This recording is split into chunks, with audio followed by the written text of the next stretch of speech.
Hey guys, so wanted to bring you one of the foundational thoughts I have about macros. So when I was sharing my wealth of knowledge about macros to my friends and family in the beginning, it was kind of hard for them to understand. And I found that a lot of people want to eat the same things that they've always eaten and still hit their macro goals, which frankly is impossible. The way that we have been wired as a culture, and especially women, we are severely under eating protein. We are eating diets full of saturated fats and high in carbs. And when your macro balances are out of whack like that, it's not going to happen. There's no way you can fill your whole diet full of La Rosa's Pizza or Skyline chili dogs and hit your protein while also not going over on your fats and carbs.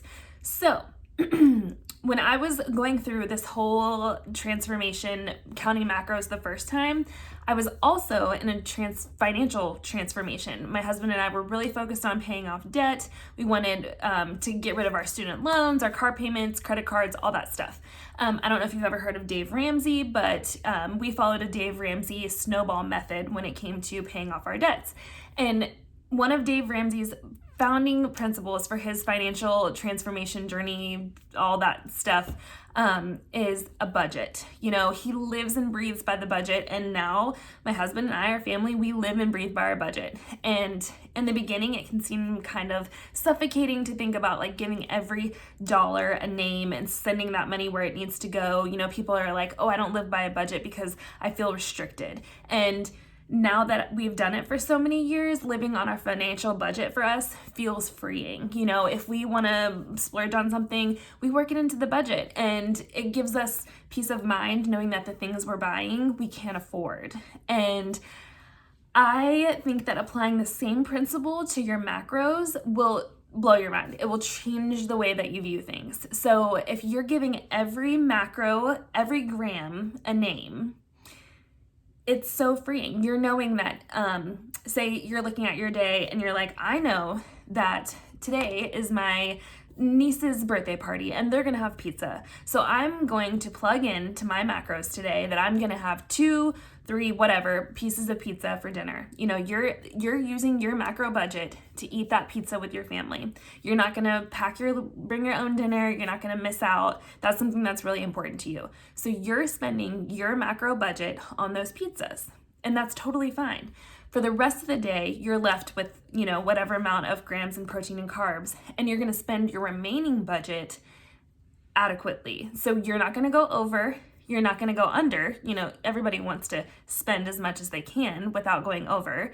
And you're gonna divvy it up the way that you see fit.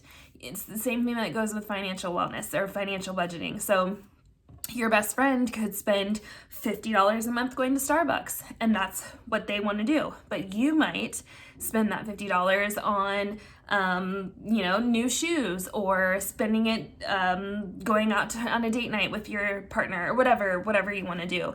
Those are your personal choices. So say, you don't want to go out to dinner with your family or eat the pizza, but every day you need to have your little coffee and cream in the morning. And having that little indulgence makes it easier for you to stick through and make healthier decisions for the rest of the day.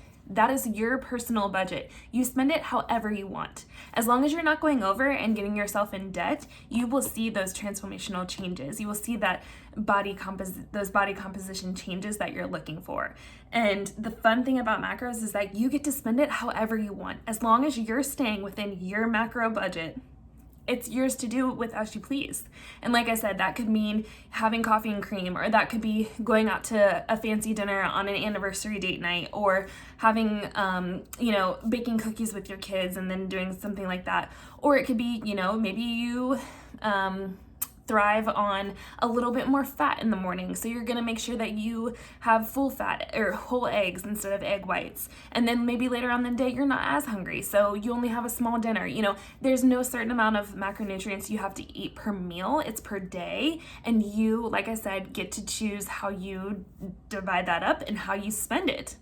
And I think that looking at macros that way is transformational. It gives you that freedom. And you won't have that guilt. You know, if you really want to go out with your family for ice cream, you know, as long as you're including it in your macros, then feel free. Of course, you're gonna feel better if you're having nutrient-dense whole foods, if you're filling your diet with that kind of stuff. But there are certain occasions where it's appropriate, you know, and that if you have the flexibility to participate in those family gatherings or events or things like that, the longevity and sustainability will be skyrocketed. So anyway, wanted to share that little tidbit about the macro budget and how it can apply to anyone, and kind of gives you that freedom and flexibility that people are looking for long-term sustainability.